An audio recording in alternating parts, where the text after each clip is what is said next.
vos enfants. Nous bénissons le Seigneur pour ce qu'il fait au milieu de nous. Le Père est merveilleux et il nous aime. Oui, bien-aimés, en parlant sur la divinité de Dieu, nous avions touché hier sur le fait que Dieu est véritable. Dieu est véritable. On a expliqué l'essentiel de ce véritable qui est Dieu.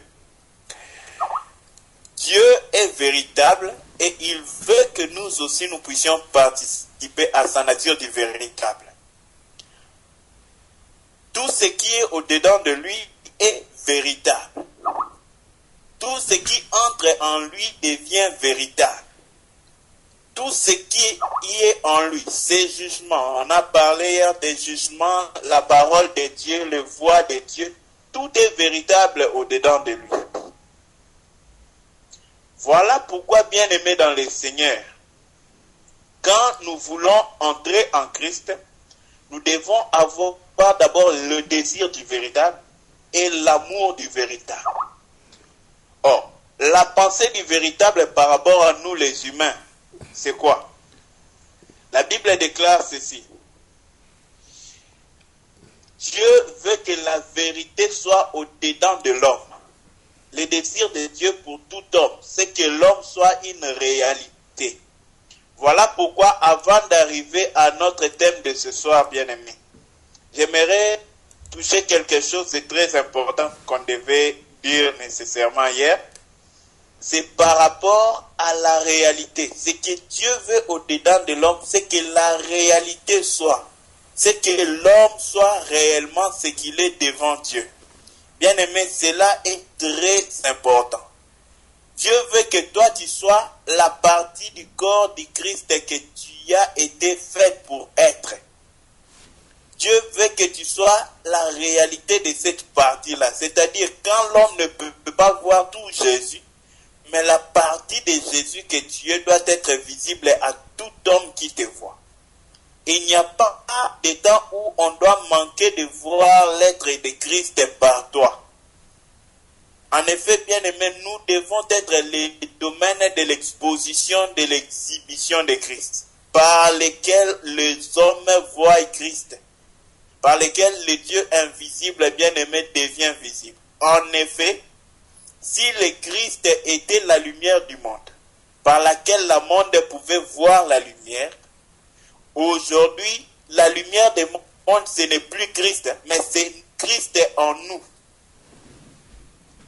Voilà pourquoi, bien-aimés dans le Seigneur, Jésus n'étant plus dans le corps, nous sommes ceux qui doivent porter la lumière. Il a dit au début, je suis la lumière du monde. Quand? Lorsque lui, il était dans le monde. Mais maintenant, frère, il n'est plus dans le monde. C'est maintenant toi et moi qui sommes dans le monde, qui sont devenus la lumière du monde. Voilà pourquoi il va aussi dire aux apôtres, vous êtes le sel et la lumière du monde. Ah, bien-aimé, mais maintenant pour être le sel et la lumière, il faut maintenant avoir le sel en toi et la lumière en toi. Voilà pourquoi, bien-aimés dans le Seigneur, nous devons nous préoccuper de cela, que nous sommes réellement la lumière du monde. Pas seulement en parole, pas seulement en attitude, mais en toutes choses. C'est-à-dire, nous sommes réellement la lumière. Oui, frère Gauthier, si vous pouvez nous aider avec le micro pour m'aider.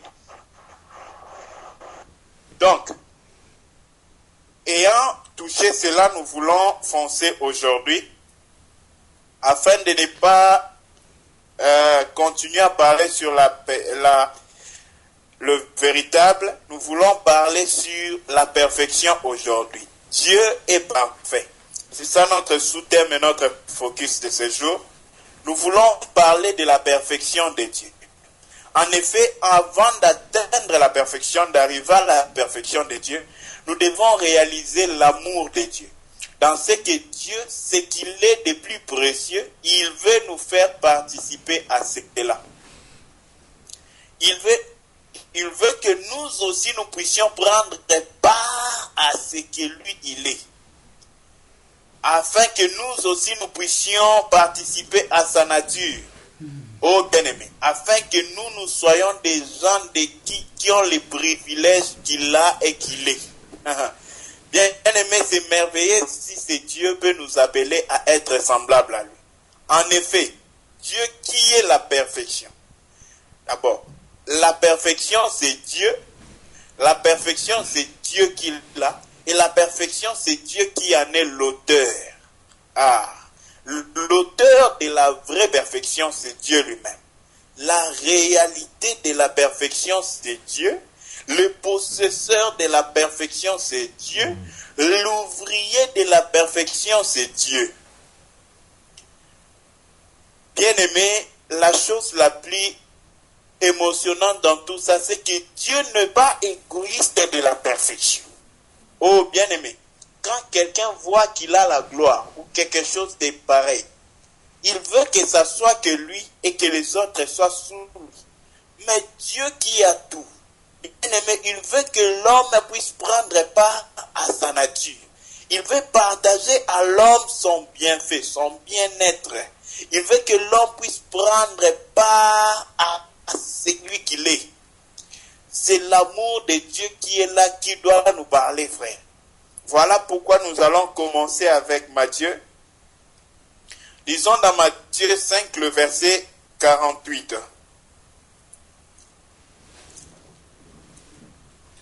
Matthieu 5, 48.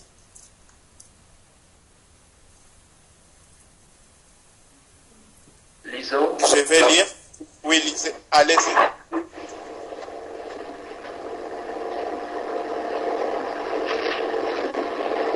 Lisons Matthieu chapitre 5. Soyez donc. Oui. Ok. Matthieu chapitre 5, verset 48. Il est écrit, soyez donc parfaits comme votre Père céleste est parfait. Amen. Amen. Soyez donc parfaits comme votre Père céleste est parfait. Bien-aimé, la conclusion pour laquelle on doit être parfait, c'est parce que Dieu est parfait. La raison pour laquelle nous devons être parfaits, ce n'est pas parce que nous aimons la perfection, mais c'est parce que Dieu est parfait. Et que nous, bien-aimés, nous sommes créés à son image. En Christ, nous sommes réellement créés à son image. Pour être son image parmi les mondes, parmi les hommes. Oh, bien-aimés dans le Seigneur. Afin que nous puissions participer à celui qu'il est. Quand les hommes ne peuvent plus voir le Dieu parfait, lorsqu'ils regardent ma sœur Dédi, lorsqu'ils regardent le frère Vincent, ils voient toute la perfection de Dieu manifestée en portions. Parce qu'un vase de terre ne peut pas contenir toute la divinité. Mais le vase qui avait contenu toute la divinité était un vase mystérieux, il faut faire attention. Le corps de Jésus était un corps mystérieux. Car si ce corps-là devait être inexplicable, il devait être plus grand que l'univers. En effet, frère bien-aimé dans le Seigneur, celui qui a créé l'univers est plus grand que l'univers. La sœur Annette faut ajouter à maman Jacqueline. En effet, celui qui a créé l'univers est plus grand que le Créateur, que l'univers lui-même. En effet, ce corps qui devait contenir Dieu bien-aimé, il devait être un corps mystérieux pour parvenir à contenir un Dieu plus grand que l'univers. Voilà pourquoi, bien-aimé dans le Seigneur, ce corps de Jésus-là, ce petit corps que les hommes ont osé cracher dessus, frère, c'est un corps terrible. Les hommes l'ont regardé avec l'œil de l'homme parce qu'ils ne peuvent pas voir. Il était un mystère en train de marcher. un mystère. Les apôtres n'avaient pas tort de l'appeler fantôme. Moi de même, bien aimé, si je pouvais comprendre ces choses et les voir, j'allais l'appeler fantôme. Parce qu'un corps ne peut pas contenir toute la divinité. Voilà pourquoi nous, bien aimés, sur la terre, nous devons manifester toute la portion de la divinité de Dieu par rapport à la partie du membre de Christ que nous sommes. Nous devons manifester totalement Dieu dans ces membres-là. C'est-à-dire, tous ces membres que nous sommes, moi, Paul, par exemple, les membres que je suis dans le corps de Christ, doit contenir la totalité de Christ dans ces membres-là. C'est-à-dire, les gens doivent voir pas Dieu un peu tordu, un peu boiteux, mais Dieu totalement. Nous connaissons qu'un membre est paralysé. C'est que ce membre-là n'est plus réellement en fonction. Mais bien aimé, Dieu nous a appelés à être totalement une partie vivante du corps. Et c'est ça ce que Dieu veut pour nous. Dieu veut que nous puissions participer à sa perfection. Pas à une perfection, pas à la perfection, mais à la perfection divine, la perfection de Dieu lui-même. C'est ça la perfection, bien-aimé. Et c'est à ça que Dieu nous appelle, c'est ça notre invitation solennelle. Soyez donc saints, car votre Père est saint, comme votre Père est saint, selon que votre Père est saint. Bien-aimé, c'est ça, bien-aimé, la perfection que nous devons. Nous devons être parfaits, car notre Père est parfait. Car notre Père, bien-aimé, il est la vraie perfection. Maintenant, nous devons prendre part à sa perfection. Nous ne cherchons pas à être parfaits de notre manière. Nous ne cherchons pas à être parfaits selon nous, mais participer à la perfection de Dieu dans nous. Prendre part de la perfection qui est en Dieu et de pouvoir incorporer ça en nous. Que la perfection de Dieu devienne un partage. C'est-à-dire, nous avons... ceux qui ont des cartes bancaires connaissent les cartes où on a un utilisateur autorisé. Le propriétaire de la carte a son argent dans le compte, mais l'utilisateur autorisé a droit, bien aimé, d'utiliser l'argent qui est dans le compte.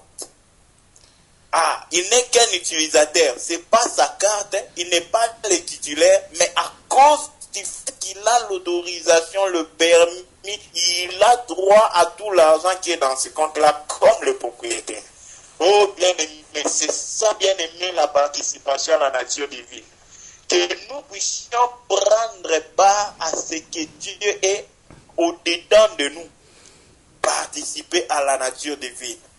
Afin que Christ soit en nous, le Père soit en Christ, et que nous, bien-aimés, en tant qu'enfants de Dieu, nous soyons parfaitement un. C'est ce que Jésus a dit dans sa prière. Le Seigneur veut que nous puissions participer à sa nature divine. Or, bien-aimés dans le Seigneur, la perfection, c'est en Dieu. La perfection, c'est Dieu qui le donne. Et la perfection, c'est le désir de Dieu pour tout homme. Déjà dans la nature, aucun homme ne sera content que tel que nous sommes là, frère, qu'il ait un enfant et que cet enfant-là ait toujours une année toute sa vie. L'enfant a toujours l'attitude de quelqu'un d'une année. L'enfant atteint 10 ans, mais quand tout ce qu'il fait, c'est comme s'il avait une année. Son cerveau réagit toujours comme un enfant d'une année. Bien-aimé, Dieu n'a pas appelé l'homme à être ainsi. Dieu n'a pas appelé l'homme à la stérilité. Dieu n'a pas appelé l'homme, bien-aimé, à rester le même. Dieu n'a pas appelé l'homme à demeurer sans croissance, sans amélioration, sans perfectionnement. Dieu appelle tout homme qui reçoit le Seigneur Jésus au perfectionnement, à la perfection. Voilà pourquoi, frères et sœurs, nous devons nous examiner. As-tu le Seigneur Jésus-Christ en toi? Lui-même, quoi qu'il était totalement Dieu, il n'avait pas besoin de croître. À cause de nous, il s'est réduit au point de l'humanité pour que lui puisse croître. La Bible nous dit que le Seigneur Jésus croissait en sagesse, en stature. Il croissait dans son esprit. Et la grâce de Dieu bien-aimé croissait en lui. Sommes-nous en train de marcher avec Dieu? Avons-nous reçu le Seigneur? Sommes-nous en train de courir avec lui? Sommes-nous en train d'exceller avec lui? Regarde ta vie par rapport au passé. T'es-tu perfectionné avec Dieu ou tu es le même, ou tu es à peu près le même? Il n'y a pas d'à peu près. As-tu changé ou pas? Le Seigneur est-il devenu stérile en toi? Il ne peut pas. Si il ne manifeste pas la croissance, c'est que tu ne l'as pas. Je ne dis pas ça pour blesser un frère ou pour dire que moi je l'ai. Je dis ça pour amener le cœur de tout un chacun à être conscient que nous devons nous examiner nous-mêmes. Nous devons nous poser la question, est-ce que Christ est réellement en moi? Si Christ est en moi, est-ce que ma vie est devenue meilleure? Est-ce que je tends vers la perfection? Bien-aimé dans le Seigneur. Ça, c'est les soucis dans le cœur de Dieu. Ça, c'est la préoccupation du cœur de Dieu. Et quand quelqu'un entre dans le cœur de Dieu et voit les mouvements, les battements du cœur de Dieu, il doit prendre ces mêmes soucis et l'apporter aux hommes. Si je puis le faire aujourd'hui, frère, c'est pas parce que moi j'ai compris. Non, parce que j'ai vu la vie de ceux qui ont marché avant nous. Oh, l'apôtre Paul. Cet homme dit dans nos prières, nous prions pour que vous puissiez tendre vers la perfection. Oh, bien-aimé. C'est ça la vie chrétienne. La vie chrétienne, c'est que le Seigneur nous appelle à tendre vers la perfection. Et nous devons aussi avoir cette préoccupation, bien-aimé, de chercher à tendre vers la perfection. Et cela est très important pour nous, frères bien-aimés dans le Seigneur. Cela est très, très important.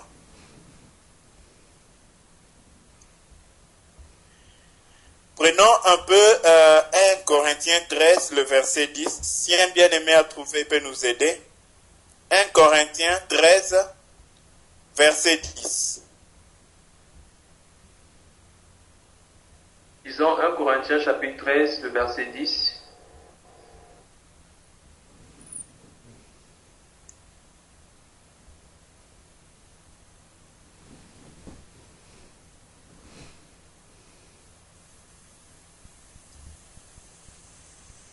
Oui. Allez-y, s'il vous plaît. 1 Corinthiens, Allô? chapitre 1 Corinthiens 13, verset 10. Oui, c'est ça. Mais quand ce qui est parfait sera venu, ce qui est partiel disparaîtra. Amen. Amen. Merci beaucoup. Bien-aimé, le problème est où? Le perfectionnement pour parvenir à y atteindre l'objectif, bien-aimé. Il faut d'abord que quelque chose disparaisse. Le partiel. Bien-aimé. Pour que nous puissions tendre vers le perfectionnement, il faut que ce qui est partiel disparaisse. En effet, on ne peut pas garder la perfection et l'imperfection en même temps. Plus on grandit dans la perfection, plus on diminue dans l'imperfection. Plus on croit dans l'imperfection, moins on grandit dans la perfection. Donc la croissance est dans une direction. Tu ne peux pas croître dans les deux directions en même temps. Voilà pourquoi, frère, regardons-nous. Sommes-nous devenus davantage comme Christ? Il faut que ce qui est partiel disparaisse.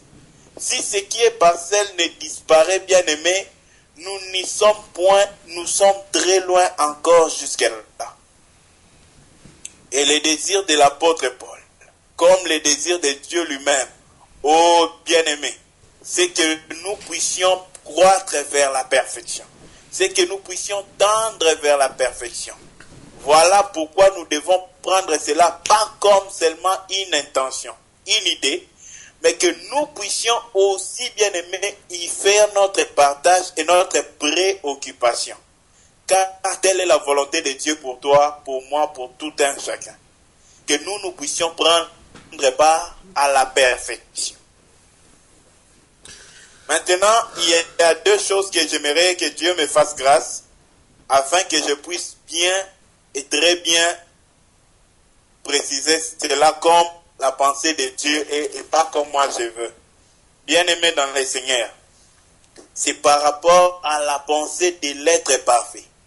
Parce que Dieu ne nous donne pas une suggestion pour la perfection. Dieu ne nous donne pas une proposition, mais c'est un commandement. Il ne dit pas vous aussi, puissiez-vous être, ou que vous puissiez être. Non, il dit soyez. Bien-aimé, soyez, c'est l'impératif. De même qu'il a dit, soyez sans crainte. Soyez, quand il dit soyez, il ne te pose pas la suggestion, il ne te propose pas, il t'ordonne, il te commande d'être parfait.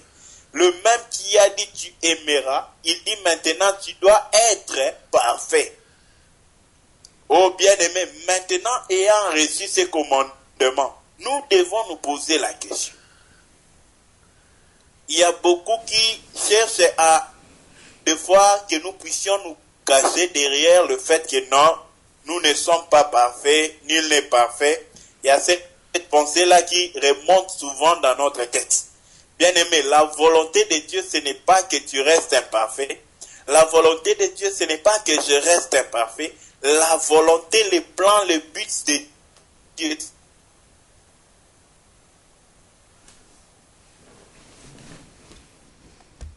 Je ne le dis pas me faire parfait ou pas parce que je suis déjà parfait, mais bien aimé parce que je crois à ce que Dieu dit, parce que Dieu ne dit pas ce qu'il ne veut pas, il dit ce que lui il veut. La volonté de Dieu, c'est toute la parole de Dieu. Si tu veux connaître la volonté de Dieu sur ta vie, c'est tout ce que la parole dit, c'est ce que Dieu veut pour ta vie.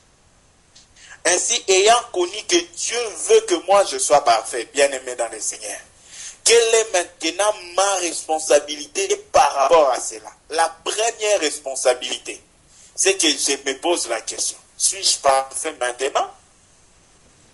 Deuxièmement, est-ce que ce que Dieu dit là, est-ce que Dieu... Bien-aimé, c'est là où la foi et l'incrédulité se découvrent. L'incrédule va dire quoi? Ah, la terre promise là, les géants qu'on a vus là-bas, Moïse, tu blagues. Les géants là, il ne faut même pas espérer. Si Dieu a dit, c'est Dieu qui a dit, il est dans les cieux. Mais les géants qui sont dans Canaan là, faut laisser. Mais il y aura deux. Josué et Caleb qui vont dire, c'est vrai qu'il y a des géants. Mais le Dieu qui a fait la promesse est fidèle. Et c'est lui qui le fera. J'aime beaucoup cette expression-là. Bien aimé, les apôtres, hein, ils étaient tellement entrés dans le cœur de Dieu qu'ils palpaient les choses qu'on ne peut pas toucher. Il dit, Dieu qui a fait la promesse est fidèle et il accomplira la sanctification en vous. En réalité, frère bien-aimé dans le Seigneur, Dieu est parfait. Il veut que toi, tu participes à sa perfection. Il n'est pas celui qui reste là-bas aussi et te dit, deviens parfait. Non. Dieu est ouvrier avec toi pour le perfectionnement de ta vie. Dieu veut ton perfectionnement. Dieu a le moyen pour ton perfectionnement. Et Dieu a tout accompli, il a tout réuni pour ton perfectionnement. Maintenant, bien-aimé, il faut que nous puissions maintenant aller à la barre, là où nous et Dieu, à la frontière où nous et Dieu, nous devons entrer en contact pour enfanter le perfectionnement, pour atteindre la perfection. Au rendez-vous, là où nous, on se rencontre avec Dieu et on devient parfait. Parce que, bien aimé dans le Seigneur, la volonté de Dieu nous est révélée. Elle est connue dans sa parole. Elle est dévoilée comme ça. Le reste, c'est notre parcours et notre soupir après cela.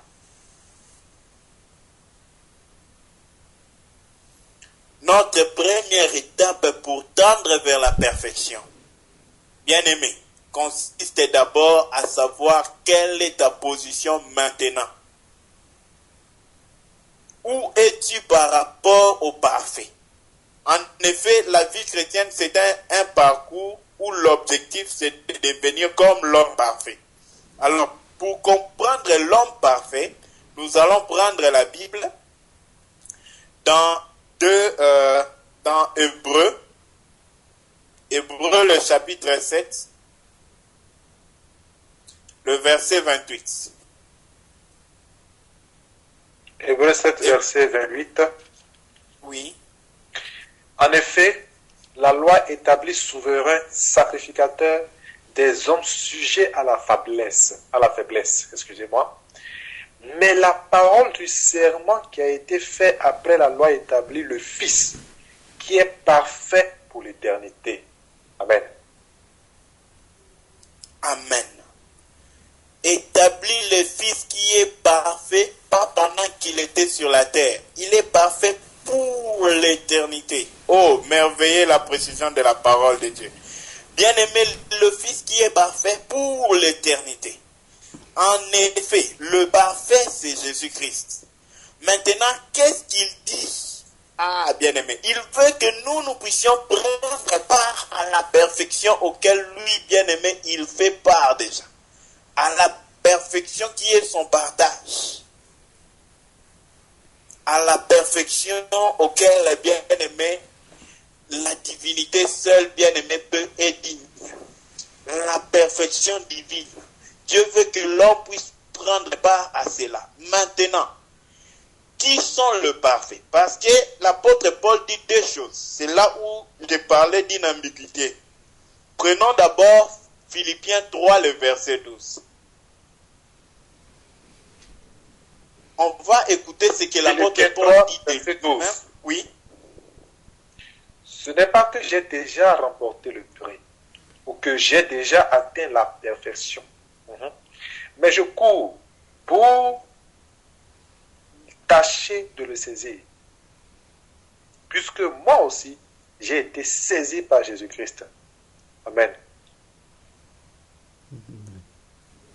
Bien-aimé dans le Seigneur, l'apôtre Paul dévoile les secrets ici.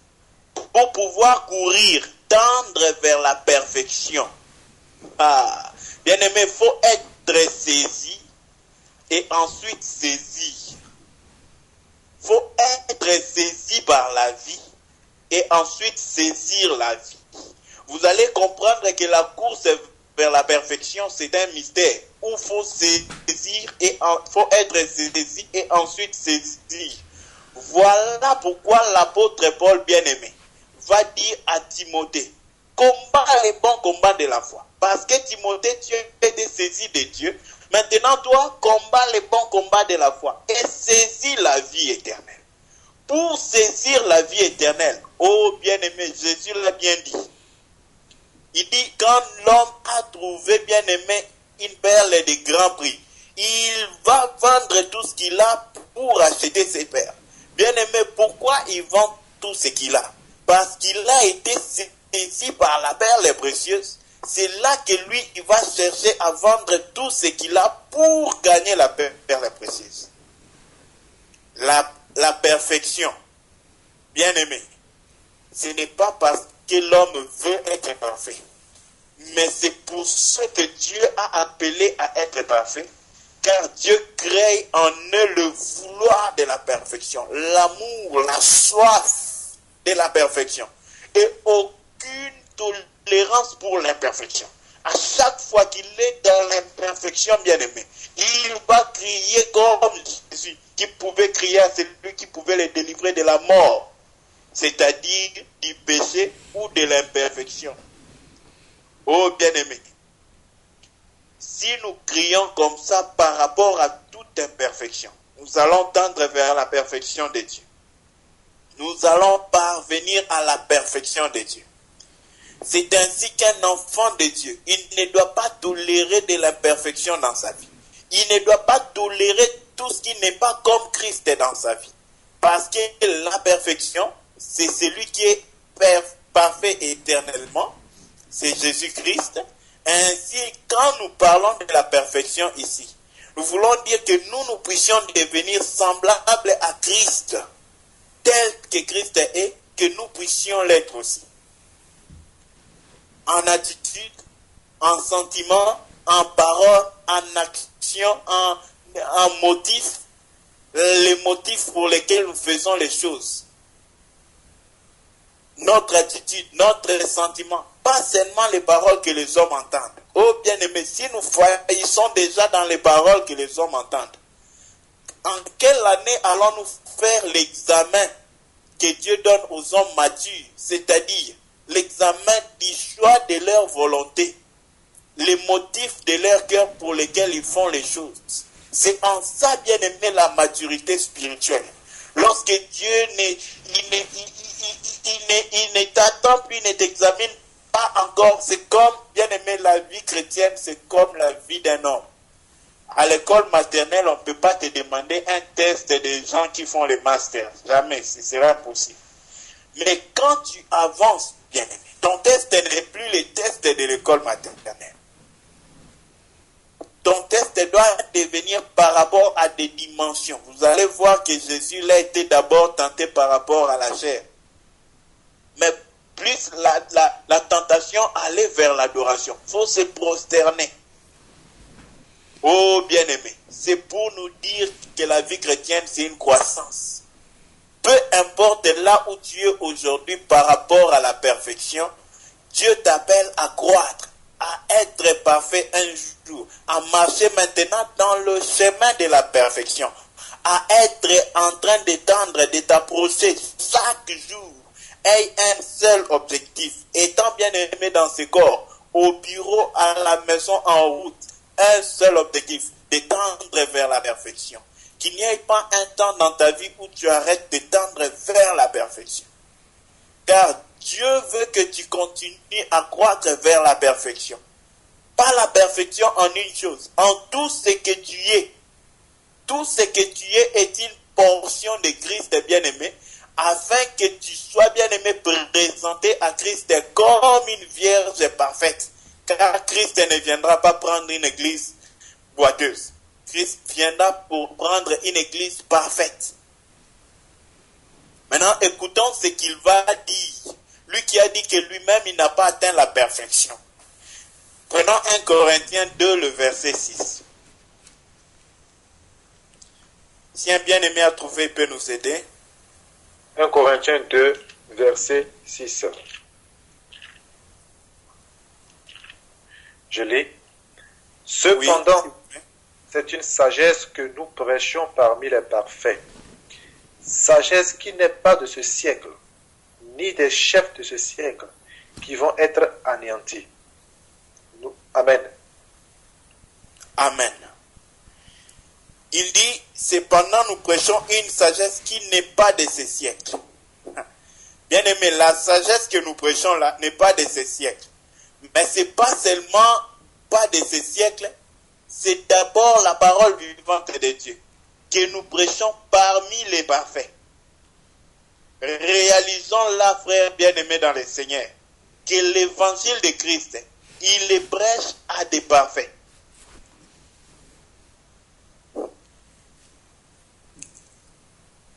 Oui, bien-aimé, Jolina Outseo, vous pouvez nous aider avec la parole vivante?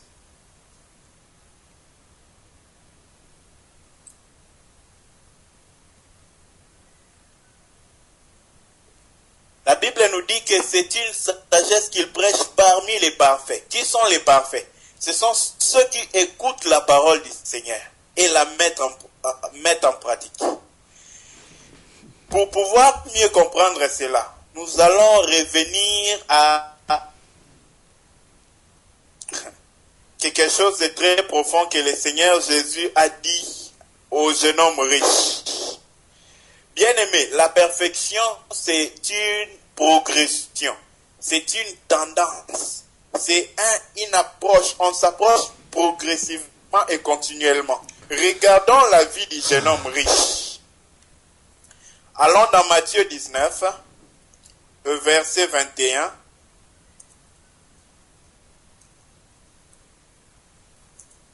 Matthieu 19, verset 21. Jésus lui dit, si tu veux être parfait, va, vends ce que tu possèdes, donne-le aux pauvres, et tu auras un trésor dans le ciel. Puis viens et suis-moi. Amen.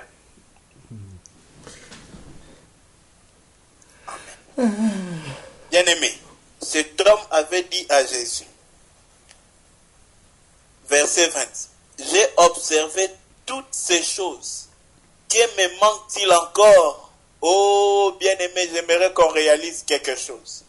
Cet homme avait la soif de la perfection. Cet homme avait le désir de la perfection.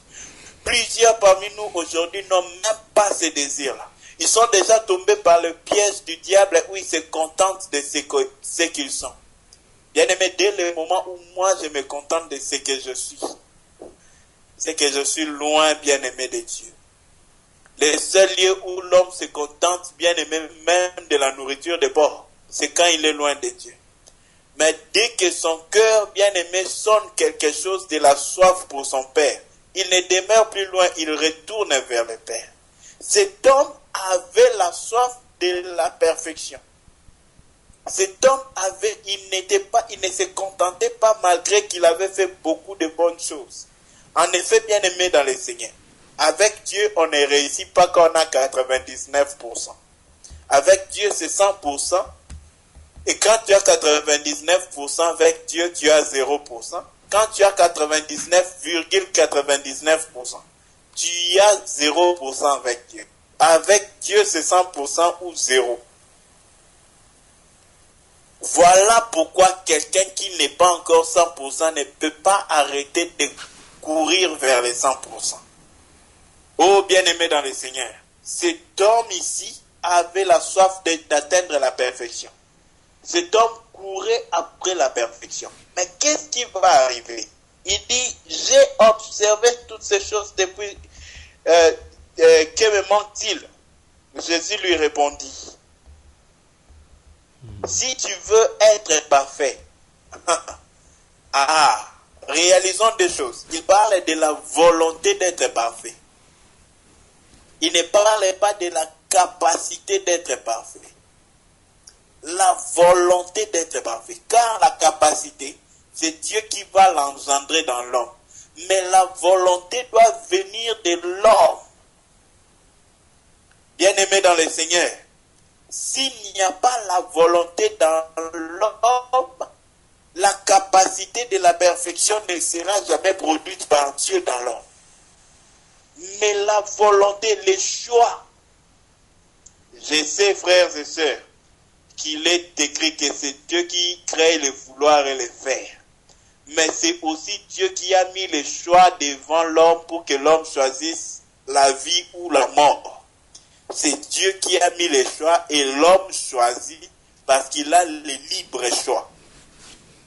Le choix ici de devenir parfait est le choix du jeune homme riche. Jésus lui a dit, si tu choisis d'être parfait, si tu préfères être parfait, voici la condition de la perfection.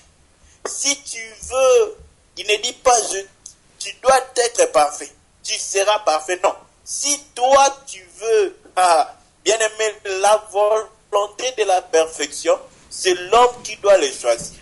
La volonté de la perfection, c'est la décision de l'homme. Il ne dit pas deviens parfait. L'homme a dit j'ai observé toutes ces choses. Il lui dit si tu veux, si toi homme, tu choisis, tu veux, tu préfères, tu décides, tu optes pour la perfection, vois ce que tu dois faire. Va et vends tout ce que tu possèdes. Ne m'apporte pas cet argent-là. Quand Jésus débarrassait un homme de l'argent, il ne prenait pas cet argent-là. Même dans la maison des Zachée, il n'a pas pris l'argent. Ici encore, il ne va pas prendre l'argent. Oh bien aimé, si c'était des hommes de Dieu de notre temps, tout cet argent déjà allait être son argent. Il dit, va, vends tout ce que tu possèdes et prends cet argent, donne-le aux pauvres. C'est alors que tu auras un trésor dans les ciels. Quand tu as un trésor dans les ciels, ton cœur maintenant va couler vers les ciels. Qu'est-ce que tu vas faire? Comme ton cœur va là où ton trésor est, c'est là aussi que tu vas venir et tu vas me suivre. Bien aimé, si tu veux suivre le Seigneur, il faut que tu perdes ton trésor sur la terre. Je ne dis pas que tu dois perdre tes biens, mais tu dois perdre la possession de tes biens. Tu ne dois plus être possédé, contrôlé par tes biens, mais tu dois être maintenant contrôlé, maîtrisé par le bien céleste qui est Dieu. Parce que dans le ciel, le bien, c'est Dieu là-bas. Les trésors dans les cieux, ce n'est pas les rues pavées d'or, ce n'est pas la ville en or, ce n'est pas la lumière, c'est Dieu bien-aimé, les trésors dans les cieux. Voilà pourquoi lorsqu'un homme bien-aimé est dépossédé de son trésor, il a maintenant Dieu comme trésor. Ah, si un homme n'a pas encore Dieu comme trésor, il aura du mal à venir et suivre Jésus. Parce que le jeune homme riche avait encore son trésor. Il n'était pas dépossédé de ce qu'il possédait. Vous voyez bien le verset que Jésus lui dit là. Il ne lui dit pas ce que tu as. Ah, il lui dit ce que tu possèdes. Avoir et posséder, c'est deux choses. Hein. Posséder, c'est avoir en saisissant. Donc, tu ne veux pas lâcher la chose là. La chose là, tu es tellement au contrôle de ça, tu veux tellement garder ça que tu ne veux jamais lâcher ça. La chose là va te saisir, elle ne va pas te lâcher. Mais lorsque tu as quelque chose, oh bien-aimé, tu peux glorifier le Seigneur avec. Mais lorsque quelque chose te possède, tu peux seulement glorifier le malin avec. Jamais Dieu. Voilà pourquoi, bien-aimé dans le Seigneur, si le jeune homme riche veut la perfection, il faut qu'il vende bien-aimé ce qu'il a, ce qu'il possède, et ensuite qu'il donne cet argent aux pauvres. Oh, bien-aimé, quand il donne cela aux pauvres, c'est là que lui, il trouve un trésor dans les cieux. Et quand il trouve un trésor dans les cieux, c'est là que lui, il pourra suivre Jésus-Christ. En effet, le perfectionnement, c'est le travail, c'est l'œuvre de Dieu. Prenons un verset pour expliquer cela. Colossiens 1, 28 nous dit, si le frère Gauthier peut nous aider, Colossiens 1, le verset 28. Colossiens 1, verset 28. Nous lisons Colossiens 1, verset 28. La parole de Dieu dit, c'est lui que nous annonçons, exhortant tout homme et instruisant tout homme en toute sagesse, afin de présenter à Dieu tout homme, devenu parfait en Christ. Amen. Amen. Notre perfectionnement, bien aimé, a une adresse. Le perfectionnement, la perfection, nous l'atteignons en Christ d'abord. Donc, le domaine de la perfection, c'est en Christ. Quelqu'un ne peut pas être perfectionné s'il n'est pas en Christ. Pour être perfectionné, il faut être en Christ et puis croître en Christ. Voilà. Or, pour être en Christ, bien aimé, il faut que tu trouves ton trésor dans les cieux. Le secret d'être en Christ, c'est d'avoir son trésor dans les cieux. Où est ton trésor? Où est ton cœur? Quelle est la direction vers laquelle coule ton cœur? Est-ce vers les cieux ou vers la terre?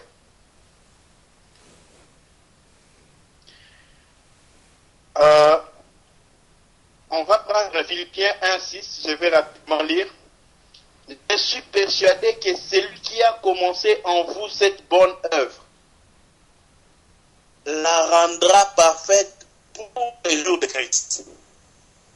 Ici, l'apôtre Paul explique que c'est Dieu qui a commencé l'œuvre. Quelle œuvre? Il parle de l'œuvre du ministère auquel prennent part les Philippiens. Mais plus que cela, il parlait de l'œuvre qui sera brandie devant Dieu au jour où nous serons présentés à Dieu, comme on a lu précédemment. Car nous devons être présentés à Dieu, une église parfaite. Mais nos frères bien-aimés dans le Seigneur, il nous convient que nous puissions être bien-aimés ou croître dans la nature de Dieu afin d'atteindre la perfection. Et ce n'est pas nous qui allons achever la perfection, c'est Dieu qui va achever la perfection. Dieu qui est l'auteur. La Bible dit, c'est lui qui a commencé cette bonne œuvre. Ensuite, c'est lui-là qui va, c'est encore lui qui va la rendre parfaite. Celui qui a parfait l'œuvre du perfectionnement, notre perfection, c'est Dieu. C'est lui qui est l'auteur de tout perfectionnement. C'est lui qui fait le perfectionnement. C'est par lui que l'homme peut atteindre la perfection. Qu'est-ce que la Bible nous instruit encore? Elle nous dit que le perfectionnement, on peut l'obtenir dans plusieurs domaines de la vie chrétienne. Mais quant à la sainteté, pour atteindre la perfection de la sainteté ne peut être perfectionnée que par un seul moyen. C'est par la crainte de Dieu qu'on perfectionne la sainteté. Bien-aimés dans le Seigneur, il n'y a pas un autre moyen. Il n'y a pas un autre bus qui conduit vers la perfection de la sainteté, si ce n'est la crainte de Dieu. Voilà pourquoi il est écrit que nous devons chercher à perfectionner notre sanctification dans la crainte de Dieu. C'est dans la crainte de Dieu qu'on perfectionne la sanctification. Hors de la crainte de Dieu, bien-aimé, il n'y a pas de sanctification. Prenons 2 Corinthiens 7, le verset 1. 2 Corinthiens 7, le verset 1. Je vais lire. 2 Corinthiens 7. Ok. Oui. Vas-y. Ayant de telles promesses, bien-aimés, purifions-nous de toute souillure de la chair et de l'esprit, en achevant notre sanctification dans la crainte de Dieu. Amen. Amen. Dans la version que le frère a lu, il est écrit achevant. Dans d'autres versions, on dit précisément perfectionnant notre sanctification dans la crainte de Dieu. Donc, pour pouvoir atteindre la sanctification, bien-aimé, c'est dans la crainte de Dieu, par la crainte de Dieu, qu'on parvient à atteindre la vraie sanctification, sans laquelle on ne peut pas, bien-aimé.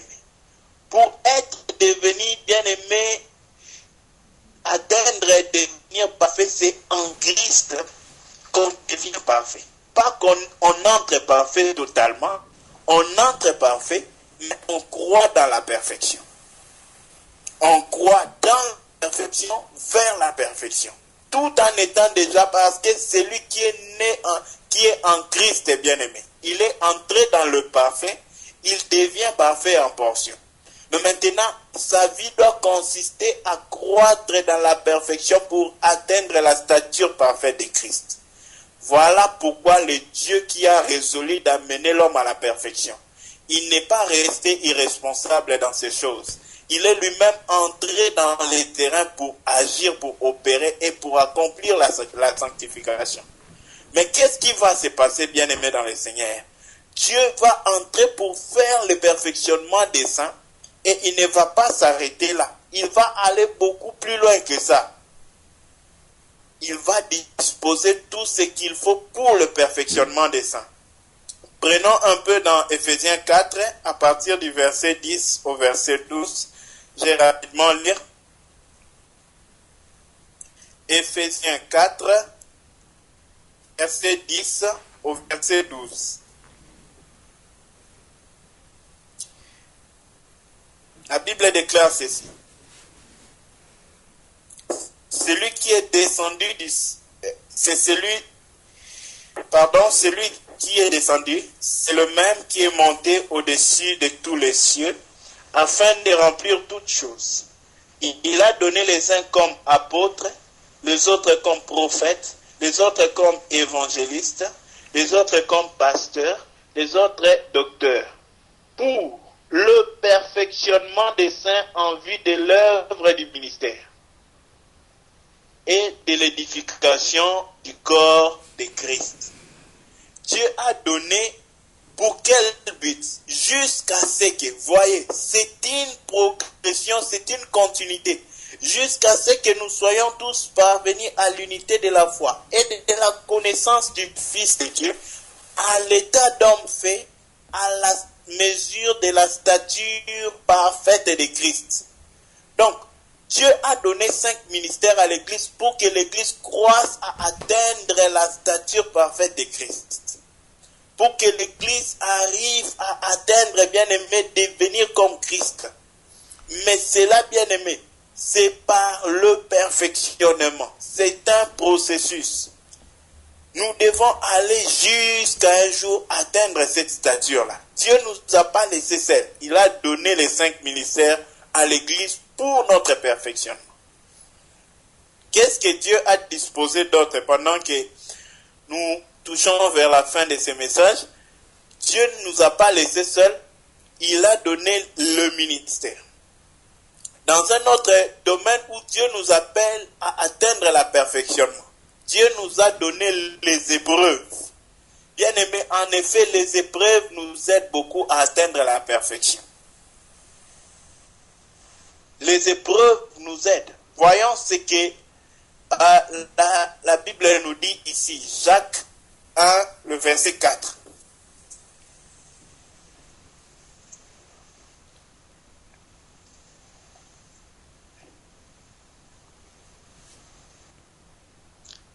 Jacques 1, le verset 4. Je vais lire rapidement là. Jacques 1, le verset 4.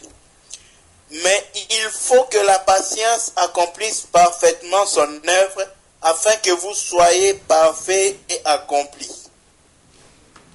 À partir du verset 3, il dit ceci. Sachant que l'épreuve de votre foi produit la patience. Mais il faut que sa patience, que l'épreuve produit là, puisse accomplir parfaitement son œuvre. C'est-à-dire que la patience là devienne parfaite. Quand la patience devient parfaite, bien aimé, c'est alors que nous parviendrons, bien aimé, à être parfaits, accomplis sans faillir en rien. Donc, nous devons laisser la patience faire parfaitement son travail en nous. Au milieu des épreuves, bien aimé, Dieu veut nous rendre parfaits. Les épreuves, les difficultés, tout ce que nous traversons, c'est la main de Dieu. Ah, si on avait le temps d'aller lire ça dans Pierre. Pierre dit, soumettez-vous sous la main puissante de Dieu, afin que, au temps convenable, il vous élève. Le secret de l'élévation, bien aimé, c'est la soumission à la main puissante de Dieu. La main puissante de Dieu, ce sont les épreuves que nous traversons. Vu que nous sommes arrivés à la fin du temps, nous allons finir avec ceci. Au livre de 2 Corinthiens 13, le verset 11. 2 Corinthiens 13, le verset 11, nous allons rapidement lire.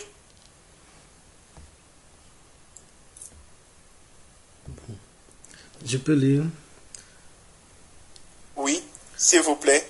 2 Corinthiens 13, verset 11. Au reste, frères, soyez dans la joie, perfectionnez-vous, consolez-vous, ayez un même sentiment, vivez en paix, et le Dieu d'amour et de paix sera avec vous. Amen. Il dit une chose de très importante que je vais juste souligner. Il dit perfectionnez-vous. Quand il dit perfectionnez-vous, c'est qui perfectionne? C'est l'homme qui perfectionne. L'homme perfectionne qui? Lui-même. Dieu est l'auteur du perfectionnement. Dieu est celui qui pourvoit pour le perfectionnement. Mais l'homme doit choisir le perfectionnement. On a expliqué avec le jeune homme riche. Dieu lui a dit, si tu veux être parfait, si tu choisis d'être parfait, va et vends tous tes biens. Ici, il dit, perfectionnez-vous. L'homme lui-même doit travailler à sa perfection. L'homme lui-même doit se discipliner pour la perfection. Pour ne pas abuser du temps, on va s'arrêter là. Merci beaucoup. Que Dieu nous bénisse. Gloire au Seigneur. Amen. Amen.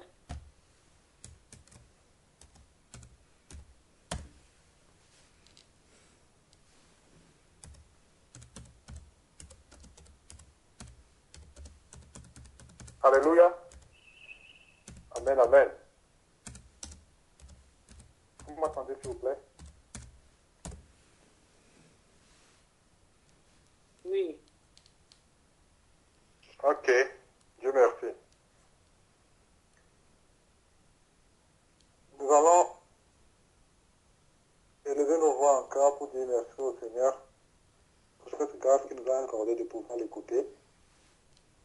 Car c'est une grâce de d'écouter le Dieu, ce Dieu qui a créé toutes choses, ce Dieu qui est assis sur son trône, que personne ne peut approcher. Disons-lui merci pour cette grâce qui nous a écouté du haut des cieux. Nous sommes appelés dans le nom puissant de Jésus. Nous te rendons grâce, nous te bénissons, éternel Dieu tout-puissant. Nous te glorifions, Père. Toi qui nous as accordé cette grâce, cet honneur, ce privilège, Seigneur, de t'écouter. Nous, pauvres pécheurs que nous sommes, Père, écouter le Dieu vivant parler. Père, c'est un privilège. Seigneur, éternel Dieu tout-puissant. Voilà pourquoi, Seigneur, du plus profond de notre cœur, Seigneur, nous voulons te dire merci. Merci, Seigneur Jésus-Christ, pour ce que tu nous as accordé d'écouter en ce soir. Car tu nous permets d'écouter ce que les hommes ne peuvent dire, Papa, Seigneur Jésus. Car que nous écoutons, Seigneur, ici, éternel Dieu tout-puissant. Ce que nous écoutons prolonge notre vie, Seigneur, les années de notre vie, c'est éternel Dieu tout-puissant. Car ta parole est vie. Nous te glorifions, nous t'exaltons, Seigneur Jésus-Christ, pour cette bénédiction que tu nous as accordée. Béni sois-tu, béni ton serviteur, par lequel encore tu nous as parlé en ce soir. Que la gloire et l'honneur te reviennent, Seigneur Jésus. Car Dieu n'est comme toi. Car c'est par amour que tu nous parles, éternel Dieu tout-puissant. Merci, Père. Et bien-aimé, en ce soir, Dieu nous a parlé encore sur la perfection. Oh, que c'est intéressant, que c'est bon, que c'est merveilleux. Dieu nous a parlé à nous. Notre bonheur doit dépendre de lui et dépend de lui. Notre vie est conditionnée par lui. Et puisqu'il veut que nous puissions participer à sa nature, et parce qu'il est parfait, il est parfaitement parfait, ça peut aussi être parfait.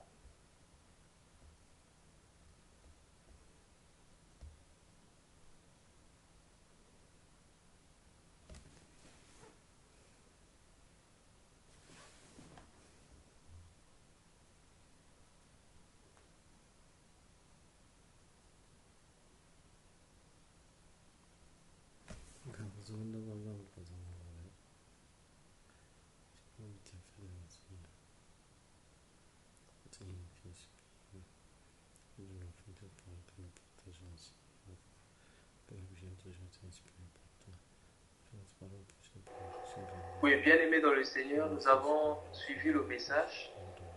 Allô, vous m'entendez? Oui, allô, frère. Shalom. Shalom, frère. Ok. Alors, Nous allons continuer avec la prière. Nous avons appris beaucoup de choses ce soir, bien aimé. Nous avons appris que le désir de Dieu est de partager sa perfection avec nous. Ce n'est pas quelque chose que l'homme peut fabriquer par lui-même, mais c'est ce qui vient de Dieu. Bien-aimé dans le Seigneur, lorsque nous voyons le soleil et les arbres ne font rien pour recevoir la lumière du soleil sur eux. Nous allons prier le Seigneur qui nous donne de nous placer là où nous devons être pour être parfaits comme lui, pour recevoir sa perfection, afin que ce travail soit fait en nous. Prions le Seigneur. Père, nous venons auprès de toi. C'est toi, Père, qui nous conduis dans la perfection. Merci parce que c'est le travail que toi tu fais, Père. Au nom puissant de Jésus-Christ. Nous avons nos yeux fixés sur toi, Père, sachant que c'est toi qui es capable de l'accomplir dans notre vie. Sinon, c'est quelque chose que nous ne pouvons pas faire par nos propres efforts. Mais tu nous demandes, Seigneur, de croire en toi, de venir en toi, afin que nous soyons capables, Père, de devenir parfaits comme toi tu es parfait. Merci pour ton amour. Au nom de Jésus-Christ. Merci Seigneur. Amen.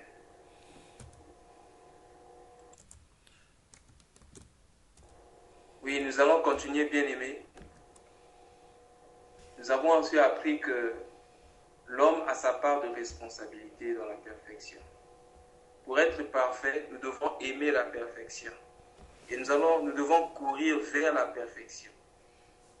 Nous allons prier le Seigneur qui nous donne l'amour de la perfection. Car s'il a dit « soyez parfaits », c'est qu'il a prévu le moyen pour nous rendre parfaits comme lui. Prions le Seigneur.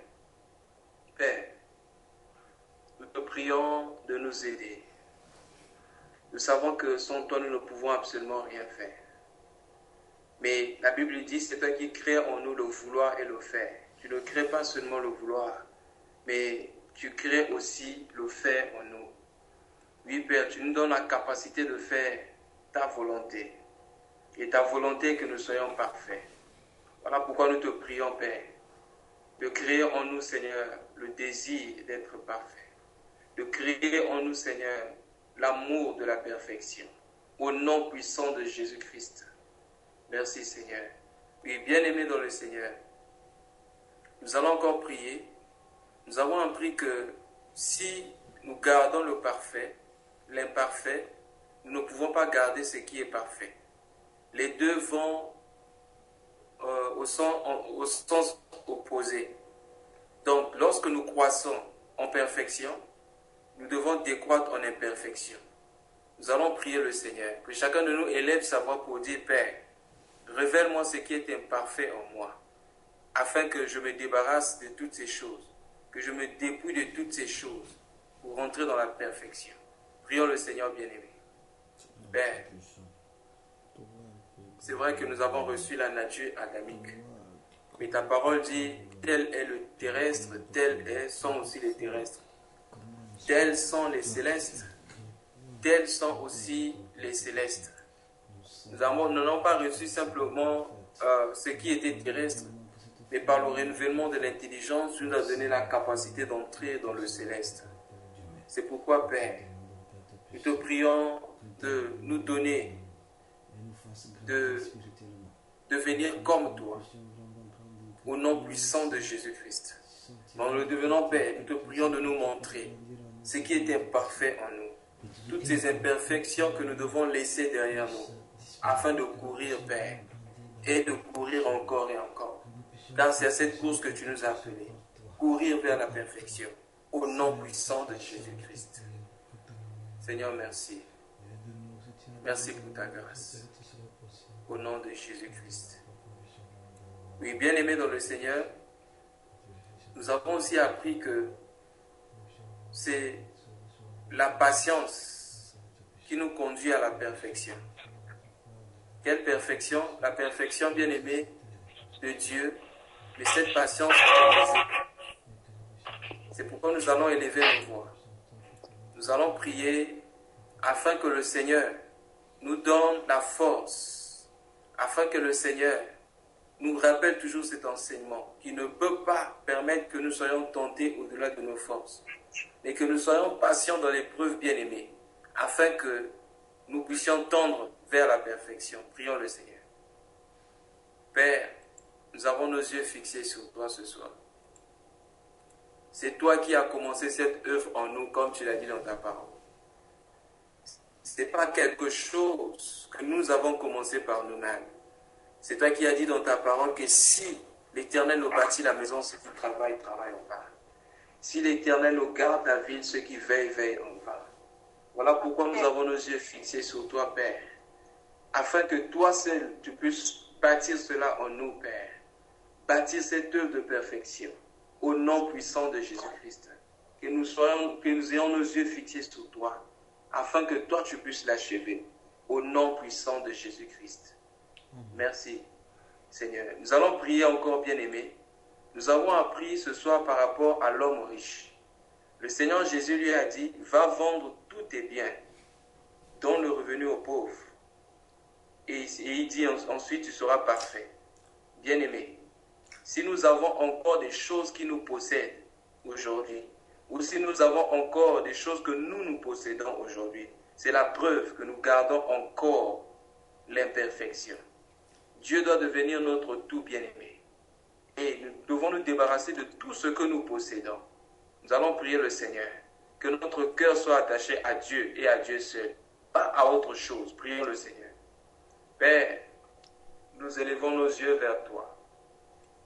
Ce soir, nous avons pleinement confiance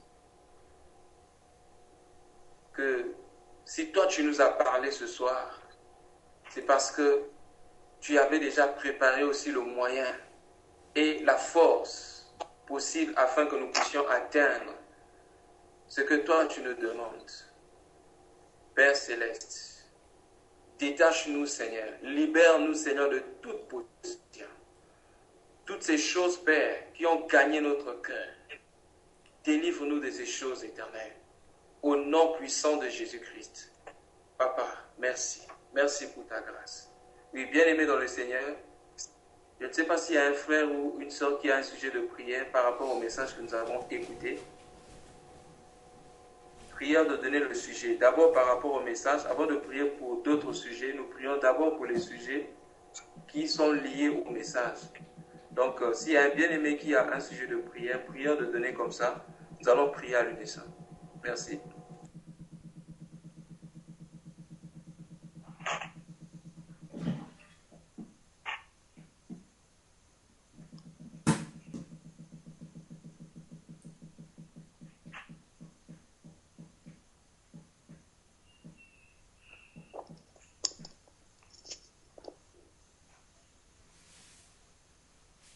Okay, s'il n'y a pas de sujet par rapport à la prière, s'il y a un frère ou une sœur qui a un sujet de prière particulier, nous pouvons prier pour ce sujet ensemble. Donc, prière de donner le sujet afin que nous prions ensemble. Merci.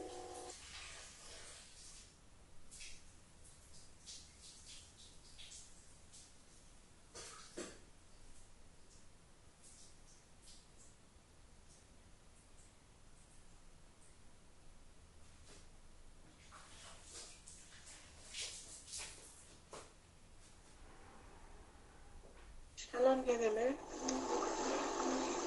Il y a une sœur qui s'appelle Yulette qui nous a donné un sujet hier soir. Voilà, le frère Manu même m'a rappelé. Donc, si on peut prier pour elle, pour ceux qui n'étaient pas là hier, la sœur a un problème elle a beaucoup de blocage dans ses artères. Si nous pouvons la recommander entre les mains du Seigneur avec l'Éternel, la bénisse, la guérisse. Notons qu'elle est âgée de 56 ans, donc il y a la vieillesse certainement aussi. Donc, si le Seigneur peut la fortifier et la guérir. Merci. Père, c'est toi qui guéris de toute maladie. Ta parole nous dit que c'est toi qui nous pardonnes de tous nos péchés et qui nous guéris de toutes nos maladies. Oui, Père, tu es assis sur ton trône. Tu ne nous réponds pas simplement parce que nous te demandons, mais tu nous réponds parce que tu nous aimes. Et voilà pourquoi tu nous donnes au-delà de ce que nous te demandons. Père, pour la situation de la sœur Yulette, Père, nous savons qu'il n'y a que toi qui peux intervenir. Dans n'importe quelle situation, n'importe quelle maladie, Seigneur, le médecin ne peut que soigner. Mais c'est toi qui guéris. Voilà pourquoi nous implorons ta guérison, Seigneur, sur la sœur Yulette ce soir. Au nom puissant de Jésus-Christ. Amen. Oui, bien-aimé, est-ce qu'il y a un autre frère qui a un sujet de prière?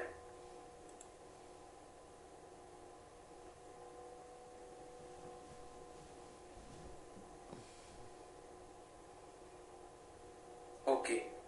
S'il n'y a pas de sujet, nous allons donc passer aux ajouts. S'il y a un frère ou une sœur qui a quelque chose à ajouter par rapport au message, nous avons été richement bénis par le message de ce soir. Donc, la parole est donnée à tout le monde. Si vous avez quelque chose à ajouter pour nous bénir, n'hésitez pas, s'il vous plaît. Merci.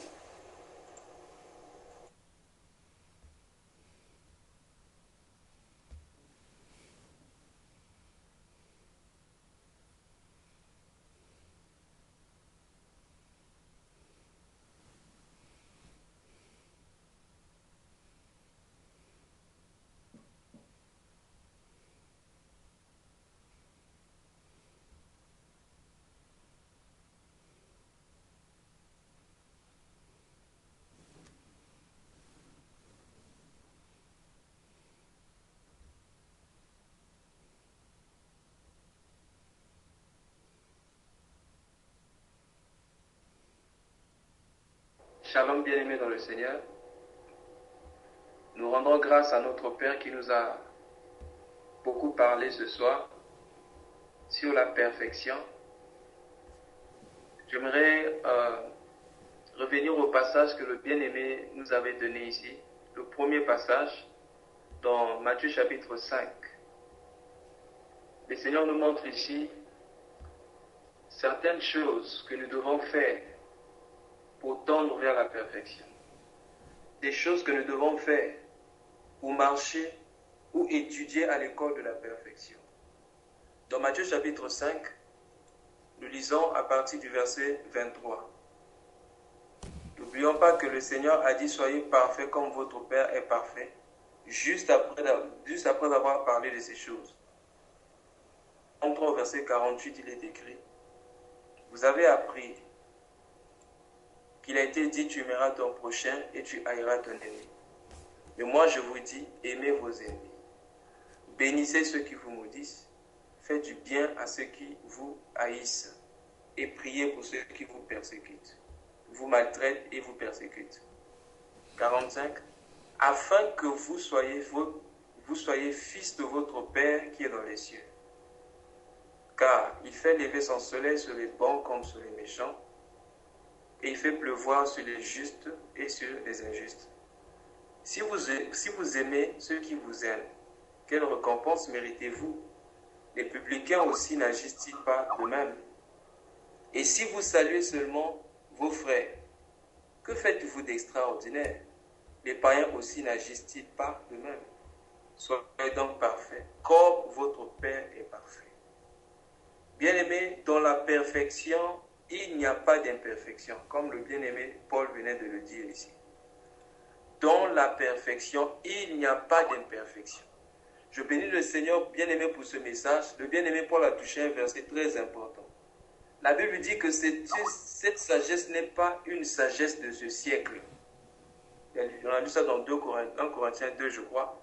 Il dit, nous prêchons une sagesse qui n'est pas une sagesse de ce siècle. Parce que, bien aimé, ce siècle-ci, quand on parle du siècle, on parle du monde, le système du monde. Ce siècle-ci, parce que nous attendons la nouvelle terre et les nouveaux cieux. Ce siècle-ci a une forme de pensée, a sa sagesse à elle. Et la Bible dit, nous devons tendre non pas vers la sagesse de ce monde, mais vers la sagesse de Dieu. Voilà pourquoi, pour ceux qui ne sont pas de Dieu, cette sagesse est considérée comme une folie. Parce que pour des gens qui réfléchissent comme ceux du monde, bien aimé, c'est impossible que quelqu'un vive comme ça. Alors, comment tendre vers la perfection? Nous devons nous exercer à ces choses. Comment? La Bible dit, si le monde dit que tu dois haïr celui qui te haït, nous devons au contraire aimer celui qui nous haït. C'est ce que la Bible dit. La Bible dit, selon la loi, la Bible dit, tu aimeras. La Bible dit, vous avez appris, tu aimeras ton prochain et tu haïras ton ennemi. Ça, c'est la loi. La loi, c'est l'imperfection. La loi était imparfaite. Voilà pourquoi la loi était limitée. La loi n'a pas pu rendre la personne, la loi n'a pas pu rendre l'homme parfait. C'est pourquoi la Bible dit dans Jean chapitre 1, verset 17, que la loi est venue par Moïse, mais la grâce et la vérité sont venues par Jésus-Christ. Comment être parfait? La Bible, tu aimeras si la Bible dit, selon la loi, il est écrit que tu aimeras ton prochain, tu aimeras ton ennemi, nous devons aimer ceux-là qui nous haïssent. La Bible continue. La Bible continue. Mais moi, je vous dis, aimez vos ennemis, bénissez ceux qui vous maudissent. Bien aimés. Quand on dit de bénir ceux qui nous maudissent, c'est pas avoir deux pensées. Moi, j'ai vu les gens comme ça. Ils disent que Dieu te bénisse, mais vous sentez rien que l'air que la personne utilise pour dire que Dieu te bénisse là. C'est un air, c'est-à-dire c'est une malédiction derrière. C'est-à-dire c'est Dieu te bénisse au niveau de la bouche, mais le cœur dit autre chose. Quand la Bible dit bénissez ceux qui vous maudissent là, c'est la bouche doit être en accord avec le cœur. Pourquoi? Parce qu'en réalité, tu n'as rien de mal en toi qui puisse sortir. C'est ça, bien aimé, la perfection. La fois passée, nous avons parlé du soleil. Le soleil, bien aimé, comme la Bible dit ici, Dieu fait lever son soleil sur les bons comme sur les méchants. Ça veut dire quoi? Même celui qui ne m'aime pas, je continue à lui faire du bien. Même celui qui me fait du mal, je continue à lui faire du bien parce que il n'y a rien de mal en moi. Pourquoi? Parce que je tombe vers la perfection, je veux la perfection, et comme il n'y a que du bien en moi, bien aimé dans le Seigneur, qu'est-ce que je fais? Je fais du bien en retour. La Bible dit, ne maudissez pas, mais bénissez. C'est très important. Bien aimé, il y a une façon de maudire, même sans qu'on ne le dise. Lorsque nous nous réjouissons du malheur d'une personne, bien aimé, c'est facile de se réjouir du malheur d'une personne que nous n'aimons pas. C'est parce que j'ai oublié le passage, si le frère Gauthier il a pu le retrouver ce passage, ou un autre frère, où la Bible dit, ne te réjouis pas lorsque ton ennemi trébuche. C'est très important. Lorsque, bien aimé, nous nous réjouissons du mal quiconque quelqu'un, bien aimé, quelle que soit la personne, quel que soit le cœur de la personne, quelle que soit la position de la personne, quand nous nous réjouissons lorsque le mal arrive à une autre personne, quel que soit son état, bien aimé dans le Seigneur, nous agissons comme le diable, nous agissons du côté du diable. Car Dieu, la Bible dit, Dieu ne se réjouit pas de l'injustice, Dieu ne se réjouit pas du mal. Combien nous, chrétiens, nous nous réjouissons même lorsque nous voyons certaines personnes être dans une mauvaise position. Je donne un exemple. Des choses, par exemple, qui concernent la politique. Un président qui est dictateur, quand il tombe, combien les chrétiens se réjouissent, bien aimés? Oh, la Bible ne se réjouit pas lorsque ton ennemi tombe, lorsque ton ennemi meurt. Non, bien aimé.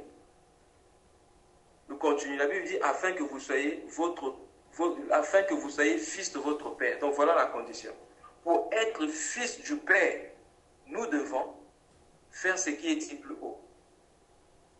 Et l'apôtre Paul a repris ça encore je vais encore lire ça dans 1 Corinthiens chapitre 12, le verset 17. La Bible dit ceci: ne rendez à personne le mal pour le mal, recherchez la paix, recherchez ce qui est bien devant tous les hommes. S'il est possible, autant que cela dépend de vous, pas de celui qui est en colère contre vous. Parce qu'il y a des gens, même quand vous leur voulez la paix, ils vont toujours chercher la guerre contre vous. Mais aussi longtemps que cela dépend de moi, je serai en paix avec les personnes. La Bible dit, si cela est possible, aussi longtemps que cela dépend de vous, soyez en paix avec tous les hommes. Verset 19. Ne vous vengez pas vous-même, bien-aimés, mais laissez agir la colère, car il est écrit, à moi la vengeance, à moi la rétribution. Ce n'est pas à nous de nous venger. Mais la Bible dit, à moi la vengeance, à moi la rétribution. L'apôtre Paul continue au verset 20. Mais si ton ennemi a faim, donne-lui à manger. S'il a soif, donne-lui à boire. J'ajoute, s'il lui manque des habits, achète-lui les habits. S'il lui manque des maisons, achète-lui des maisons. Car en agissant ainsi, ce sont des charbons ardents que Dieu amassera sur sa tête. Verset 21. Ne te laisse pas vaincre par le mal, mais surmonte le mal par le bien. C'est-à-dire, sois parfait. Détache-toi des imperfections. Toute forme du manque de pardon dans mon cœur, je dois me détacher de cela afin de tendre vers la perfection. Car c'est des choses qui nous empêchent d'aller vers la perfection. Nous rentrons dans Romains chapitre 13. Qu'est-ce qui est écrit là-bas? Nous lisons au verset 12, la Bible dit, je prends ce verset par rapport à ce que le bien-aimé Paul avait dit, pour tendre vers la perfection, nous devons décider de nous débarrasser des imperfections. Parce que c'est la perfection en deux sens opposés. Si on tend vers l'imperfection, ça veut dire qu'on s'est détourné de la perfection. Si on tend vers la perfection, on s'est détourné de l'imperfection. Romains chapitre 13, du verset 12 au verset 14, qu'est-ce qui est écrit? La nuit est avancée, le jour approche. Qu'est-ce que nous devons faire? Dépouillons-nous donc des œuvres des ténèbres. Je paraphrase. La nuit est avancée et le jour approche. Dépouillons-nous de l'imperfection et revêtons les armes de la lumière.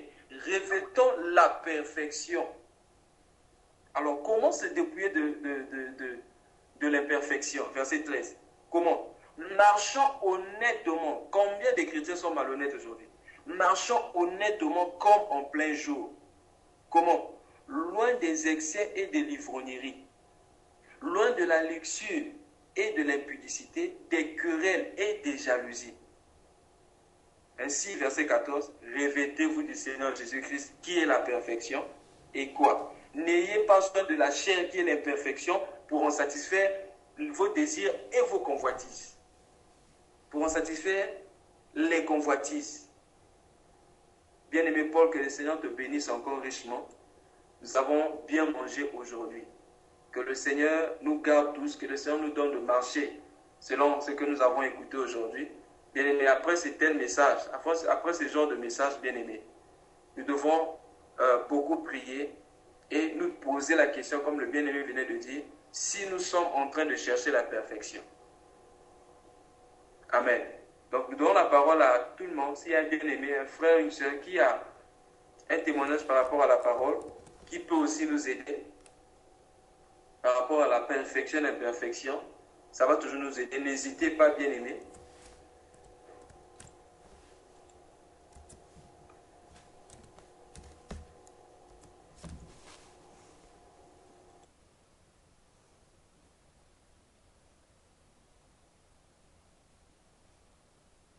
Ok, s'il n'y a pas d'ajout, est-ce qu'il y a un frère ou une sœur qui a une question par rapport au message?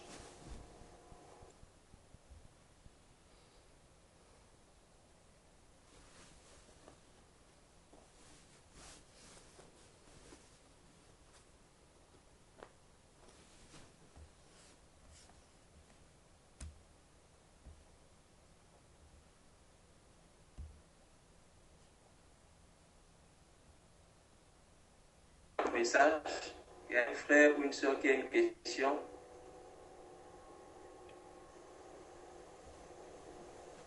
Oh, veuillez ajouter le frère Paul.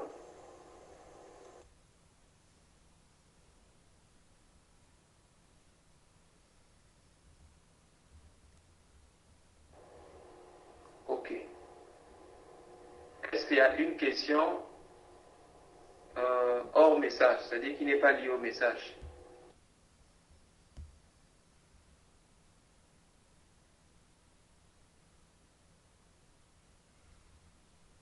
Apparemment, il y a un problème de connexion. Je vois les frères se déconnecter. Vous me percevez de votre côté, bien-aimé? Allô? Allô? Ok, on va essayer d'ajouter les frères pour continuer.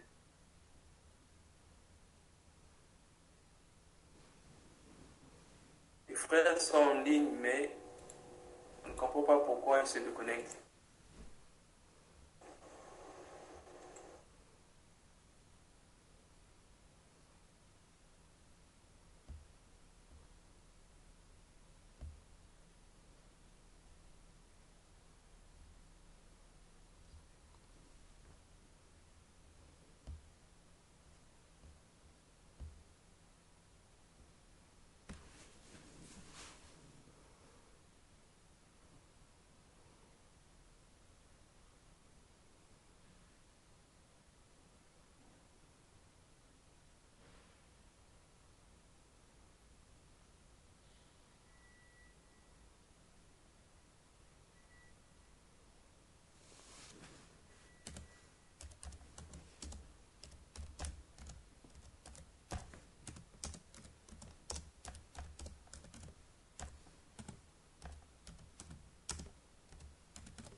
Allô?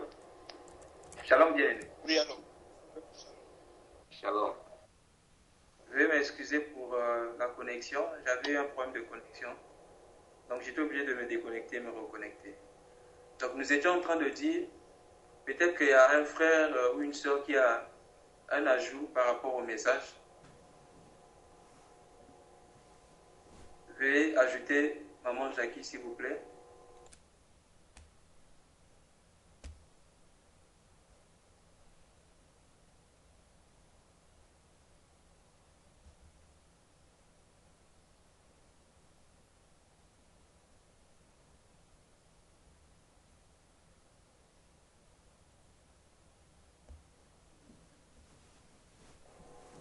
Ok, pendant que on ajoute les frères, est-ce que il y a des frères qui ont des ajouts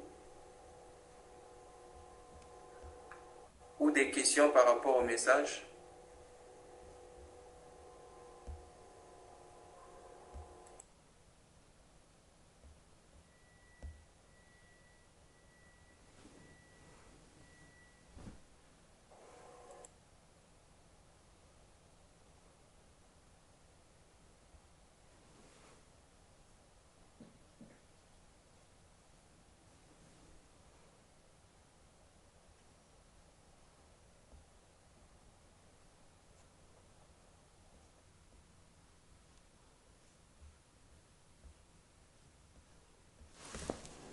Ok.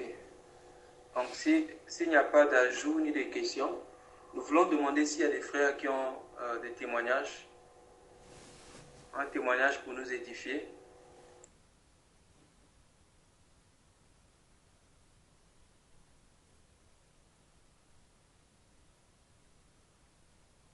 Allô? Vous me percevez là-bas, bien-aimé? Oui. Ok. Oui, oui. D'accord, bon. Donc, s'il n'y a pas de témoignage, nous sommes donc arrivés à la fin. Allô? Nous nous excusons pour... oui? Bonsoir. Excusez-moi beaucoup. Je peux poser une question, s'il vous plaît, si vous me permettez.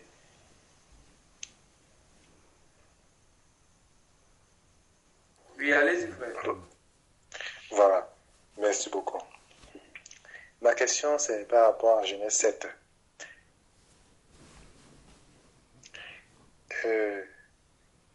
C'est par rapport à ces animaux que Dieu a demandé à Noé de pouvoir faire entrer. Voilà. Tu prendras auprès de toi 7 couples de tous les animaux purs,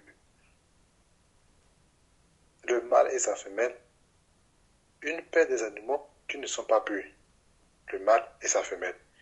Mais là-bas, il n'y a pas 7 couples. Après, 7 couples aussi des oiseaux du ciel, mâle et femelle, afin de conserver leur race en vie sur la face de toute la terre.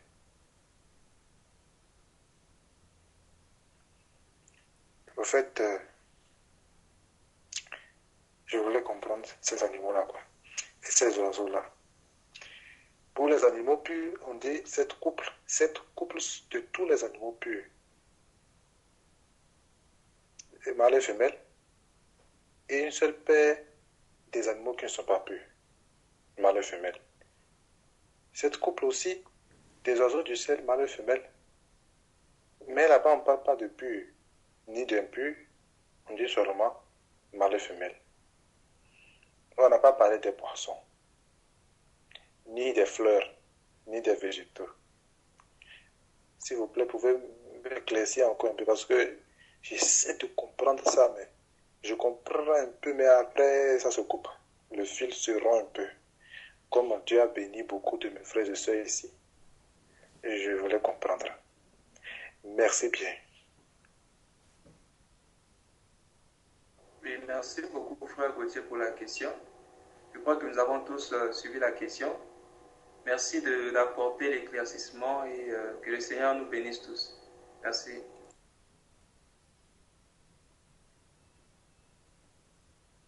S'il vous plaît, je tiens à rappeler aussi que ici, il n'y a pas la licorne, puisque j'ai eu beaucoup à discuter avec les gens qui parlent de licorne. Ici, il n'y a pas de licorne là. Je ne sais pas d'où ils ont pris la licorne. Donc, si une personne vraiment sait à propos de la licorne, puisque la licorne n'existe pas, dans la Bible, ça n'existe pas. Je ne sais pas d'où les scientifiques ou bien les gens. On parle de licorne, on parle de dinosaures. Puisque j'ai eu à discuter avec une personne, je lui ai dit que les dinosaures n'existaient pas, n'ont jamais existé. La licorne aussi n'a jamais existé. Et ça a fait un peu de tiraillement entre cette personne et moi. J'ai pris la Bible pour lui montrer cela, mais ça a toujours été un tiraillement entre cette personne et moi. Merci de m'éclaircir.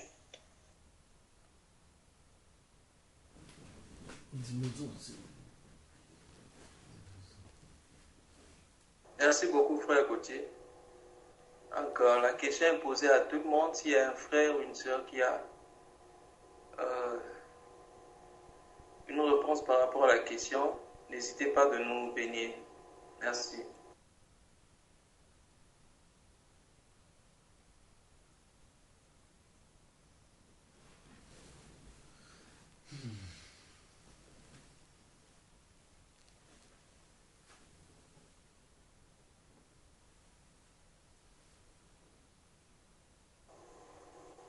Okay. Shalom, bien-aimé. Je vais essayer de donner une réponse par rapport à ce que j'ai compris de Genèse chapitre 7. C'est l'Éternel qui avait dit à Noé de bâtir l'arche. Donc l'arche était le lieu où la vie devait être conservée. Parce que Dieu était sur le point de détruire la terre. Donc le lieu de sécurité, c'était dans l'arche. Et je crois, nos frères ici ont plusieurs fois présenté ce message. Il y a dans 1 Pierre, je crois, où on parle de Noé, on dit que Noé était un prédicateur de la justice. Alors, nous savons tous que dans la Nouvelle Alliance, la bonne nouvelle c'est prêcher, la bonne nouvelle du royaume c'est annoncer la mort de Jésus-Christ et comment il nous a justifiés par rapport au péché. Donc, c'est le message de Noé là qui faisait entrer les animaux dans l'arche. Et ici, on présente les animaux qui sont purs et qui sont impurs. Or, par rapport aux animaux impurs, nous pouvons nous référer, si on se rappelle de ce qui s'est passé dans la vie de Pierre, dans Actes chapitre 10. Quand Corneille avait envoyé des gens pour l'appeler, envoyé des gens à Joppé pour appeler Pierre, nous remarquons là-bas que Pierre, pendant qu'il était en train de prier, avant que ces gens n'arrivent, il a reçu une vision. Et dans sa vision, il voyait des animaux impurs. Et Dieu lui dit, tue et mange. Et lui dit, je n'ai jamais mangé quelque chose d'impur. Et après, le Seigneur lui explique qu'il devait aller dans la maison de Corneille. Et quand il est allé là-bas, il a compris que les animaux impurs dont il s'agissait, c'était tout un peuple. Donc ici, les animaux purs, c'est l'image de l'Israël. C'est comme ça que j'ai compris ça. Et les animaux impurs, ce sont ceux des nations. Merci bien-aimé. Je vais m'arrêter là pour donner la parole aussi à d'autres frères pour réagir sur le sujet.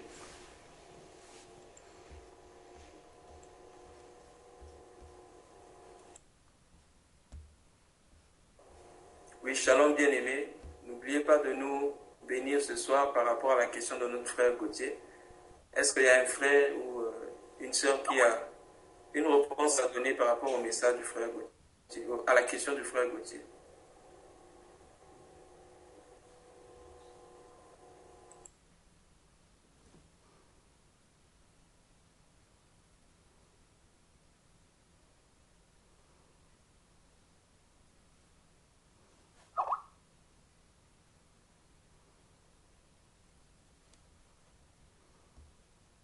Excusez-moi, veuillez ajouter la sœur Dédi, s'il vous plaît.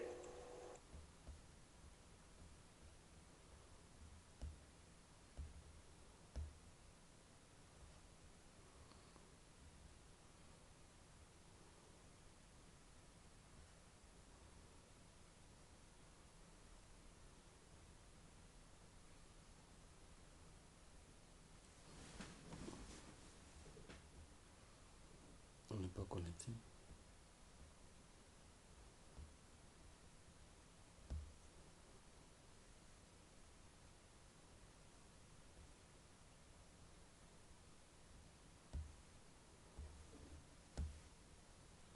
Ok, shalom bien-aimé. Shalom. Donc s'il n'y a plus de réponse, je crois que nous allons nous arrêter là. Et donc nous allons continuer demain par rapport à l'heure aussi. Donc que le Seigneur nous garde tous. Restons en prière, prions les uns pour les autres. Merci. Et nous voulons aussi signaler que le message d'aujourd'hui ne pourra pas être en totalité. Je ne sais pas si la sœur Annette a enregistré de son côté. Non, non. Ok. Bon, le frère Paul, vous voulez parler? Allô? Bon, oui, par rapport à la pensée pour les 7 couples, c'est peut-être dans un sens exhortatif pour exhorter, pour dire que tous entrent dans l'arche, mais il y a ceux qui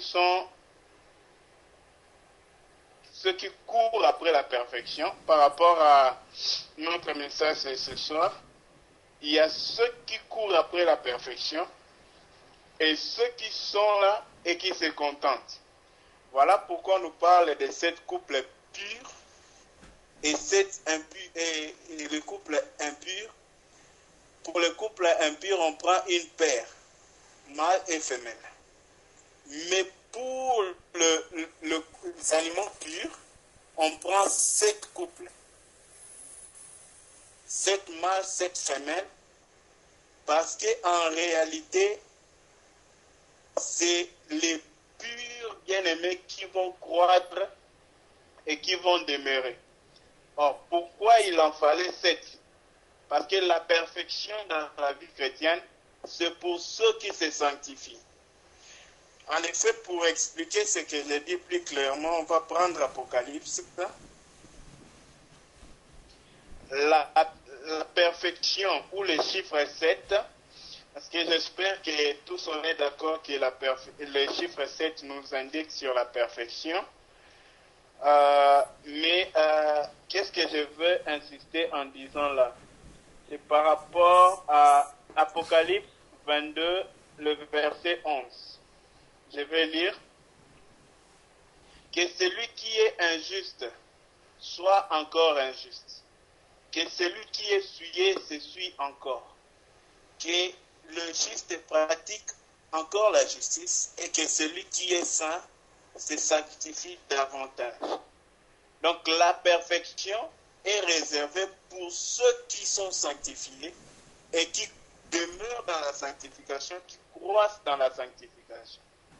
Mais les impurs, ce sont ceux qui, quand Dieu dit que celui qui est injuste demeure dans l'injustice ou qu'il soit encore injuste, il ne veut pas dire qu'il veut que l'homme demeure dans l'injustice. Mais il veut dire que l'homme qui prend plaisir à l'injustice, qu'il demeure dans l'injustice. Voilà pourquoi les animaux impurs, ils devaient entrer pas en 7, mais en un seul, parce que 1 ne nous parle pas de la perfection, mais 7 nous parle de la perfection. Donc, pour atteindre la perfection, il faut être pur et il faut aimer la pureté. Ce qui va distinguer ceux qui croissent dans la justice, ceux qui se sanctifient davantage, et ceux qui, bien aimés, se contentent d'être ceux qui sont dans la perfection, c'est l'amour de ce qu'ils veulent. C'est le plaisir dans ce qu'ils veulent. Voilà pourquoi dans la vie chrétienne, pour être du nombre de ces 7 couples purs, il faut aimer la pureté. C'est là que nous allons atteindre la perfection dans la pureté. Il n'est pas nous contenter seulement d'avoir la pureté, mais de soupirer après la pureté. Les 7 couples-là, ils étaient purs parce qu'ils aimaient la pureté, parce qu'ils aimaient la perfection. Voilà pourquoi ils ont tendu vers la perfection. Et le chiffre 7 a été leur partage. Mais ces animaux impurs, les animaux impurs, c'est parce qu'ils étaient impurs, et le motif de leur impureté, c'est qu'ils n'ont pas aimé la pureté. C'est ainsi que l'apôtre Paul nous dit dans 2 Thessaloniciens 10, il dit qu'ils n'ont pas reçu l'amour de la vérité pour être sauvés. Donc le salut vient par l'amour de la vérité, mais celui qui n'aime pas la vérité, le bonheur de la vérité ne devient pas son partage. Donc d'une manière, d'une manière cachée, la Bible voulait nous parler de l'amour, de la pureté, ceux qui aiment la pureté, ils vont participer à au perfectionnement que Dieu fera, selon 1 Pierre 5, 10 que le frère Emmanuel nous a donné. Dieu fait le perfectionnement, mais pas pour tous les hommes. Pour ceux qui aiment, pour ceux qui se sanctifient davantage, ceux qui sont saints et qui se sanctifient. Ces animaux-là étaient purs et ils ont demeuré dans la pureté. Voilà pourquoi ils ont pris part au chiffre 7, à la perfection. Merci. Amen. Merci beaucoup, bien-aimé, pour la réponse. Est-ce qu'il y a un autre frère qui a quelque chose à ajouter? Il y a beaucoup de points d'interrogation là-bas. Le frère a parlé également des oiseaux. Pourquoi il n'y a pas de poissons? Donc si le Seigneur peut nous faire grâce de comprendre ces choses.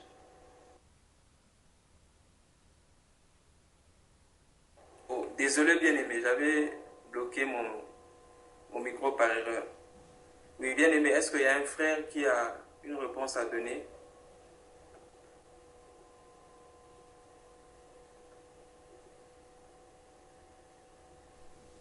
Ok, donc comme il n'y a plus de réponse, nous allons donc nous arrêter là.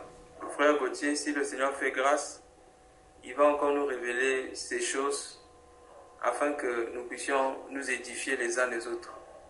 Donc, si nous pouvons aussi méditer sur ça, que le Seigneur nous parle et nous allons nous édifier. Merci. Donc, j'étais en train de dire que d'abord, je voulais m'excuser parce que nous avons eu plusieurs fois le coupure d'électricité, ce qui fait que nous n'aurons pas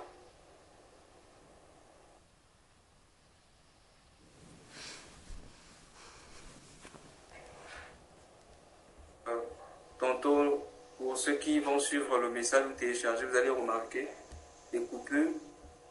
Donc, ne soyons pas surpris par rapport à cela. Bon, je pense que comme le frère Frélin n'est pas là, pour les frères qui devaient